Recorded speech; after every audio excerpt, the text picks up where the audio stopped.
Hi, I'm Ryan Kaplan from Pressure Bomb Express, and today I'm going to be showing you how to properly pressure bomb an almond tree.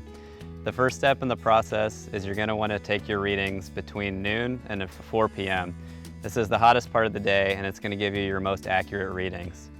The next step is you're going to take these foil baggies, which are provided from the pressure bomb company where you purchase your pressure bomb, and you're going to hang them on a leaf evenly spread out around your trees. We like to take 5 tree samples in one area.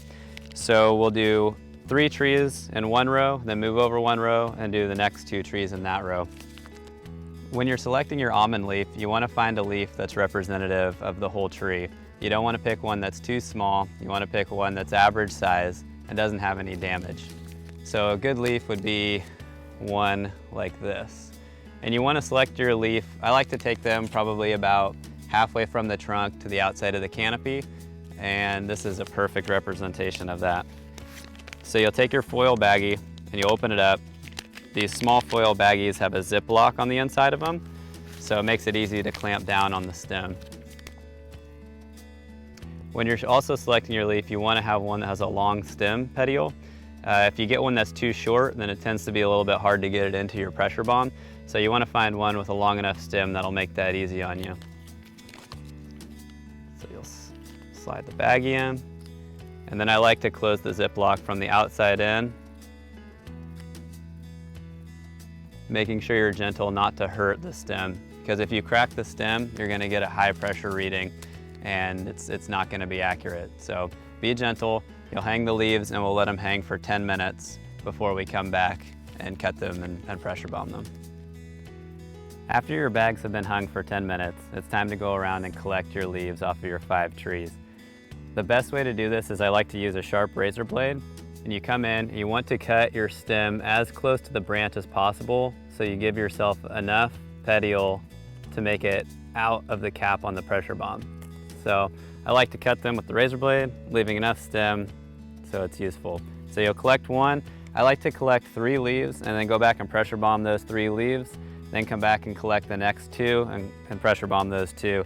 That tends to give you a more accurate reading. If you cut leaves and let them sit for too long, your readings might not be as accurate. So that's how we like to do it.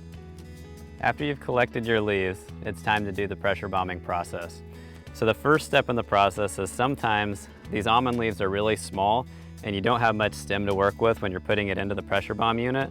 So it's okay to open up the bag a little bit and work your leaf up so that you get as much stem as possible.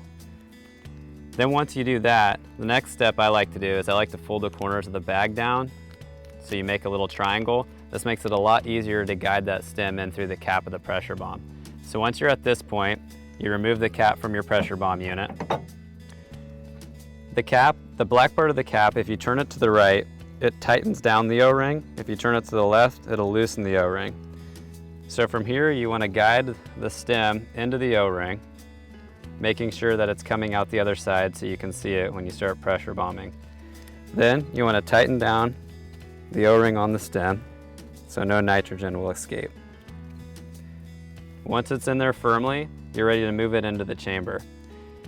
These foil bags make it a little hard to get in, so you're going to have to fold the bag a little bit, being gentle not to hurt the almond leaf.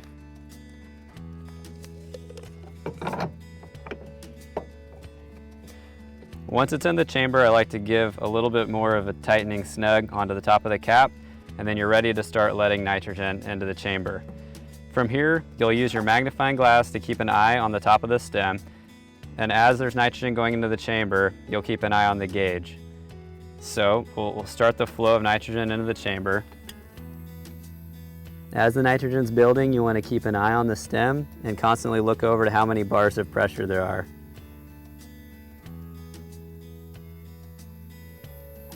Sometimes you'll need to tighten down the cap a little bit if you start to hear a hissing sound. That means nitrogen's getting out. But once you see water start to build on the tip of the stem, that's when you're going to stop the flow of nitrogen and take your reading. Once you have your reading, you'll either put it on the manual input sheet, and then you'll go back to the office and plug it into the Pressure Bomb Express application, or you can plug it in right through your cell phone. At this point, you're ready to bleed off the nitrogen in the chamber. Once the gauge is down to 0, you're okay to remove the cap. But always remember to bleed off the pressure. If you don't, the cap will come flying off and it's dangerous. So bleed the pressure. At that point, you can remove the cap, loosen up the top of the cap, and remove your leaf and move on to the next leaf. Perform the same process with leaves 2 through 5, and you've got your readings for this location.